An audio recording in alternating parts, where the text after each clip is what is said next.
avons répondu à un appel à projet du plan Ecophyto pour donc mettre en place des expérimentations sur un thème très important pour le développement de l'agriculture guadeloupéenne, c'est la maîtrise de l'enherbement. Nous avons choisi d'investir dans du matériel de micromécanisation. Donc micro-tracteurs et motoculteurs avec leurs outils respectifs. Ce choix, c'est parce que nous savons que la majorité des exploitations de Guadeloupe sont de petite taille.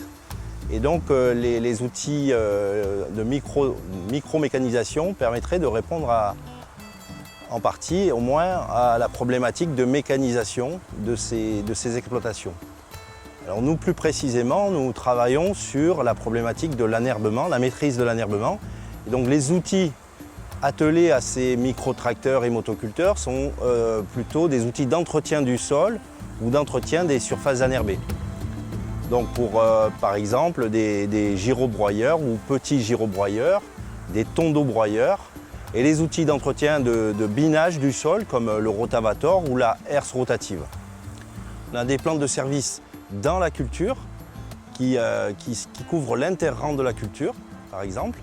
Et on a aussi des plantes de service que l'on peut mettre entre deux cultures.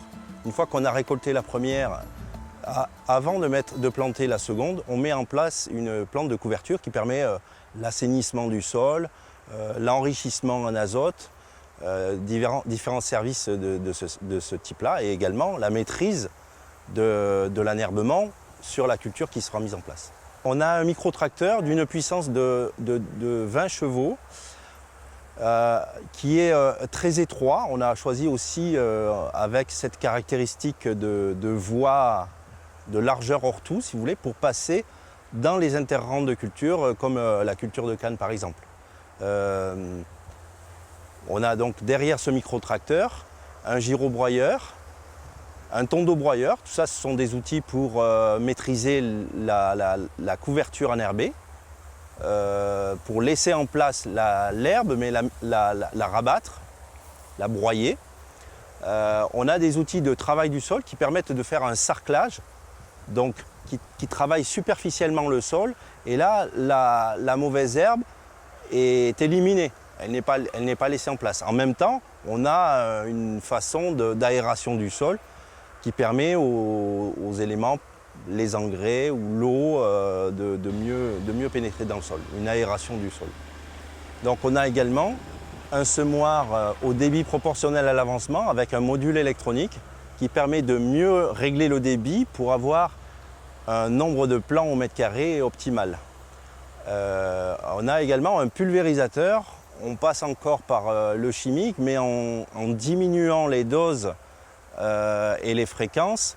L'objectif, c'est de traiter localement, de désherber localement le rang de canne par exemple. Donc au lieu d'avoir un traitement en plein, on a un traitement qui est localisé sur le rang uniquement, là où c'est le plus difficile de trouver des alternatives.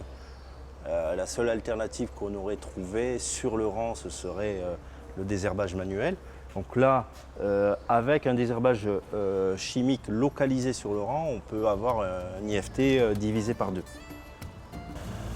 Le motoculteur possède le même type d'outil que le micro-tracteur, sauf qu'il a une largeur hors tout qui permet de passer dans des interrangs encore plus étroits, en culture maraîchère par exemple. Donc, le motoculteur, qui donc a un coût à peu près de la moitié du micro-tracteur.